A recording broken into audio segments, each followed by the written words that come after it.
बिस्मिल्लाहिर्रहमानिर्रहीम। अस्सलाम वालेकुम वरहमतुल्लाहि वबरकातुहू। मैं हूं आपका family physician doctor Mohammad Asif Yunus. Channel को सब्सक्राइब करें और साथ अपीयर होने वाले बेल आइकॉन को ज़रूर प्रेस करें। आज हम डिस्कस करेंगे प्लेटलेट्स के मुतल्लिक़।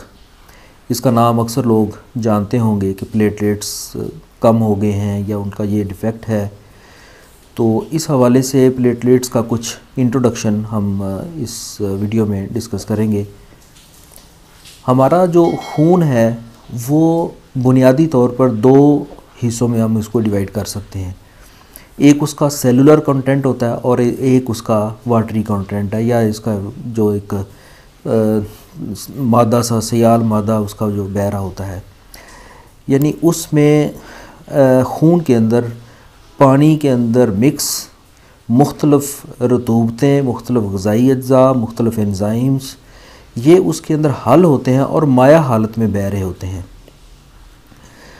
इसके साथ साथ इसमें कुछ सेलुलर कंटेंट्स होते हैं जो उसके अंदर डिज़ोल्व नहीं होते, लेकिन उनकी अलग से छोटी छोटी बॉडीज़ होती हैं। वो छोटे छोटे नुक्तों की तरह, ज़र्रात की तरह उसके अंदर खून के अंदर बह रहे होते हैं। वो तीन किस्म के होते हैं। एक RBCs हैं यानी रेड ब्लड सेल्स हैं, एक WBCs हैं यानी वाइट ब्लड सेल्स, और तीसरे प्लेटलेट्स हैं। यानी खून के जो सेलुलर कंटेंट हैं वो तीन किस्म के हैं, जिसमें एक प्लेटलेट्स भी हैं। इनकी प्रोडक्शन कहाँ से होती है? ये बोन मैरो से प्रोड्यूस होते हैं। यानी जो इसका सेलुलर कंटेंट है खून का, वो हमारे बोन मैरो यानी हड्डियों के गुर्दे से ये चीज़ बन रही होती हैं, तीनों कंटेंट्स। इसके स्टेम सेल्स यानी जो उसका एक बुनियादी सेल है वो डिफ्रेंशिएट होता है मुख्तलिफ आगे सेल्स की डिवीजन्स के बाद। उसके मुख्तलिफ स्टेप्स हैं, जिसके बाद कुछ जो है वो RBCs बन जाते हैं, कुछ WBCs बन जाते हैं, और कुछ उसके जो सेल्स हैं वो प्लेटलेट्स बन जाते हैं।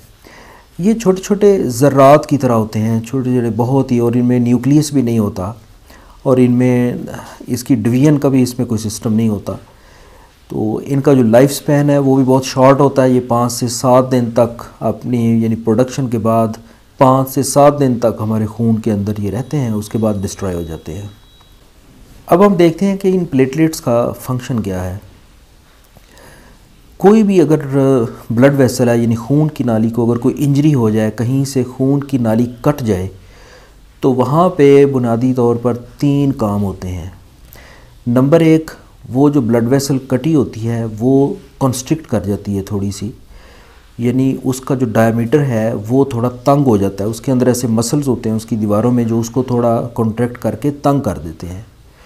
नंबर 2, वहाँ से ऐसे केमिकल्स रिलीज़ होते हैं जो प्लेटलेट्स को अपनी तरफ इनवाइट करते हैं, और वो प्लेटलेट्स वहाँ पे एक दूसरे के साथ चिपक कर एक छोटा सा प्लग बना देते हैं, यानी एक क्लॉट सा बना देते हैं। और नंबर 3, खून के अंदर कुछ क्लॉटिंग फैक्टर्स होते हैं, वो वहाँ पे आके एक दागानुमा चीज़ें यानी फिब्रिन जो फाइबर्स होते हैं वो बनाना शुरू कर देते हैं, और एक जाल सा, एक मैश वर्क सा बना देते हैं। तो ये प्लेटलेट्स के साथ वो जो एक धागों का एक जाल बन जाता है, प्लस उसकी खून की नाली की जो कंस्ट्रिक्शन होती है, इन तीनों के इस फंक्शन से खून रुक जाता है। यानी ये एक मैकेनिज़्म है जिससे खून को बहने से रोका जाता है। अब अगर प्लेटलेट्स की तादाद जो है वो कम हो जाए किसी वजह से, या इनका फंक्शन इनहिबिट कर दिया जाए, या जो इनकी जो एडहियन होती है आपस में एक दूसरे के साथ जो क्लॉट बनाते हैं वो अगर डिस्टर्ब हो जाए, तो दोनों सूरतों में ब्लीडिंग होने के चांस होते हैं। जिस्म के किसी भी हिस्से से ब्लीडिंग हो सकती है फिर। तो ये मेन जो प्लेटलेट्स का जो मेन फंक्शन है वो ये है, यानी खून को रोकना। हाल ही में नई रिसर्च से ये कुछ इसके और फंक्शन भी डिस्कवर हुए हैं, जिसमें इसका कुछ रोल इम्यूनिटी में भी है, और इसके अलावा कुछ रोल इसका जो है सेल कम्युनिकेशन यानी सेल्स के आपस में जो कम्युनिकेट करने का सिस्टम होता है केमिकल्स के ज़रिए, उसमें भी प्लेटलेट्स का रोल है। प्लेटलेट्स की जो नॉर्मल तादाद है हमारे खून के अंदर वो 1.5 लाख से 4.5 लाख पर माइक्रोलीटर होती है। 1.5 लाख से अगर ये कम हो जाए तो इसको हम थ्रोम्बोसाइटोपिनिया कहते हैं, और अगर 4.5 लाख से ज़्यादा हो जाए तो इसको हम थ्रोम्बोसाइटोसिस कहते हैं। ये थोड़ी मेडिकल टर्म्स हैं। अगर इसकी तादाद इतनी कम हो जाए, मसलन 50,000 से कम हो जाए, या अगर सीवियर थ्रोम्बोसाइटोपिनिया है तो 20,000 से कम हो जाए, तो जिस्म के किसी भी हिस्से से खून रिसने का चांस बढ़ जाता है, जिसमें मसूड़ों से खून आना, मुंह के अंदर से कहीं से ब्लीडिंग होना, नाक से ब्लीडिंग होना, या फेफड़ों के अंदर ब्लीडिंग हो के तो कफ के ज़रिए खून आना, गुर्दों के अंदर ब्लीड कर सकता है जिससे यूरिन में ब्लड आ सकता है, ब्रेन के अंदर ब्लीडिंग हो सकती है, किसी भी ऑर्गन में, पेट के अंदर, यानी जब एक सिस्टम इसका इम्पेयर होगा तो कहीं से भी ब्लीडिंग हो सकती है। लेकिन अमूमी तौर पर मसूड़ों या नाक से खून आने का प्रॉब्लम होता है। इसके अलावा जिल्द के ऊपर छोटे छोटे निशान पड़ जाते हैं, यानी छोटे छोटे जैसे स्पॉट्स बन जाते हैं रेड कलर के, जिनको हम पेटिकियाई बोलते हैं। वो ब्लड वेसल्स की लीक होने की वजह से होते हैं। या अगर जिस तरह बड़े निशान पड़ जाएं, जिसको नील पड़ना भी कह सकते हैं, ब्रूजेस से होते हैं, उसको मेडिकली परपरा बोला जाता है। वो भी अगर ब्लड वेसल लीक कर जाए और उसका ब्लड जिल्द के अंदर नीचे फैल जाए तो उसकी वजह से जो निशान पड़ता है नीले रंग का, वो तो अगर किसी को ये मसला पैदा हो जाए, या पेटिकियाई या परपरा ब्रूजेस, या मुंह से या गम से अगर ब्लीडिंग हो, तो उसको इस तरफ तवज्जो देने की ज़रूरत होती है कि उसके प्लेटलेट्स की तादाद कितनी है और उसका फंक्शन प्लेटलेट्स का किस तरह से है। इसके लिए मुख्तलिफ़ टेस्ट किए जाते हैं और उसके ज़रिए उसको डिटेक्ट करना चाहिए।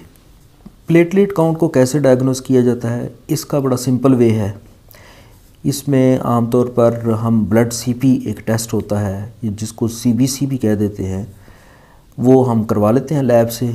उसमें जो है इसका प्लेटलेट काउंट ये लिखा होता है, उसी से ये पता चल जाता है कि ब्लड के अंदर प्लेटलेट्स की तादाद क्या है। अब हम देखते हैं कि प्लेटलेट्स की तादाद कम क्यों हो जाती है। यूजुअली ये किसी इन्फेक्शन के नतीजे में कम हो सकती है। मिसाल के तौर पे वायरल इन्फेक्शंस जितनी भी होती हैं उसमें प्लेटलेट्स की तादाद कम होती है। आजकल जैसा कि डेंगू का भी मसला बना हुआ है, तो डेंगू वायरस जो है इसमें प्लेटलेट काउंट बड़े तेज़ी से ड्रॉप करते हैं और कई दफ़ा डेंजरसली ये ड्रॉप हो जाते हैं। चिकन पॉक्स का वायरस है, हेपेटाइटिस सी है, ये भी एक वायरल डिजीज़ है, इसमें भी प्लेटलेट्स ड्रॉप करते हैं। एप्स्टीन बार वायरस है और HIV एड्स इसका वायरस है। ये सारी जो वायरल डिजीज़ हैं इनमें प्लेटलेट्स डिस्टर्ब होते हैं। वायरल डिजीज़ के अलावा और भी कुछ कंडीशंस हो सकती हैं, मसलन SLE है, सिस्टेमिक लुपस एरिथमेटोसिस, ये भी एक ऑटोइम्यून डिजीज़ है, इसमें भी प्लेटलेट्स डिस्टर्ब होते हैं, ड्रॉप करते हैं। मुख्तलिफ़ किस्म के जो खून के कैंसर्स हैं, जिसमें ख़ास तौर पर क्रॉनिक लिम्फोसिटिक ल्यूकीमिया है, यानी ल्यूकीमिया की एक किस्म है, उसमें प्लेटलेट्स जो है वो ड्रॉप करते हैं। सेप्सिस है, यानी खून की जो इन्फेक्शन है अगर वो हो जाए उसमें प्लेटलेट डिस्टर्ब होते हैं। इसके अलावा ड्रग इंड्यूस्ड थ्रोम्बोसाइटोपिनिया भी होता है, यानी किसी दवाई के इस्तेमाल से अगर प्लेटलेट कम हो जाएं तो उसको हम ड्रग इंड्यूस्ड थ्रोम्बोसाइटोपिनिया कहते हैं। इसमें जैसा कि हेपरिन है, जो खून को पतला रखने वाली मेडिसन है, इससे प्लेटलेट भी डिस्टर्ब होते हैं। इसके अलावा मिर्गी या मुख्तलिफ़ किस्म के कैंसर्स में इस्तेमाल होने वाली अद्वियात ये भी प्लेटलेट ड्रॉप करती हैं।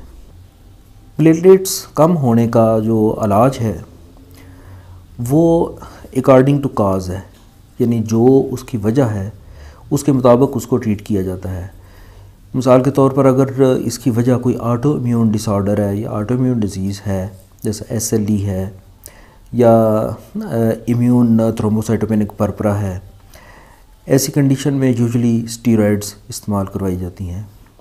अगर कोई इसकी काज ड्रग है तो उसको स्टॉप किया जाता है, इन्फेक्शन है तो उसको ट्रीट किया जाएगा। स्पोर्टिंग मेयर के तौर पर फ्रूट्स दिए जाते हैं, मुख्तलिफ़ वाइटामिन दिए जाते हैं। ख़ास तौर पर इसमें मुख्तलिफ़ किस्म की रिसर्च भी हैं कि पपीता यानी पपाया ये प्लेटलेट काउंट बढ़ाने में बहुत मददगार साबित होता है।